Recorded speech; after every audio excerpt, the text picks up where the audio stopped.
ഈ ഭൂമിയിലെ ജീവിതം ഒരു യാത്രയാണ്. ഈ ഭൂമിയിൽ നാം നടത്തുന്ന യാത്രകൾക്കെല്ലാം ഒരു തിരിച്ചുവരവുണ്ട്.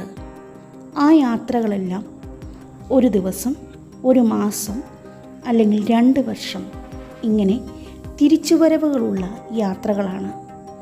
എന്നാൽ മനുഷ്യ ജീവിതത്തിലെ തിരിച്ചുവരവില്ലാത്ത യാത്രയാണ് മരണം. നാം ഈ ഭൂമിയിൽ നടത്തുന്ന എല്ലാ യാത്രകൾക്കും ഒരുക്കമുണ്ട്. യാത്രയ്ക്കാവശ്യമായ എല്ലാ സാധന സാമഗ്രികളും ഒരുക്കി വെച്ചുകൊണ്ടുള്ള ഒരു യാത്രയാണത്. എന്നാൽ തിരിച്ചുവരവില്ലാത്ത ഒരു യാത്രയാണ് മരണം.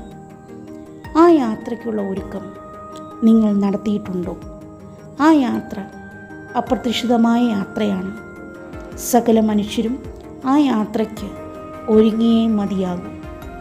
വിശുദ്ധ ബൈബിൾ പറയുന്നു, അവനവൻ ശരീരത്തിലിരിക്കുമ്പോൾ ചെയ്തത് നല്ലതാകിലും തീയതാകിലും അതിന് തക്കവണ്ണം പ്രാപിക്കേണ്ടതിന് നാം എല്ലാവരും ക്രിസ്തുവിൻ്റെ ന്യായാസനത്തിൻ്റെ മുമ്പാകെ വെളിപ്പെടേണ്ടതാകുന്നു.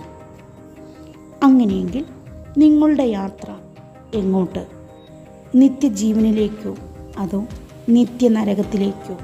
നിങ്ങളുടെ യാത്ര നിത്യജീവനിൽ അല്ലെങ്കിൽ സ്വർഗത്തിൽ ചെന്നവസാനിക്കുവാൻ യേശുവിനോട് കൂടെ യാത്ര ചെയ്യുക.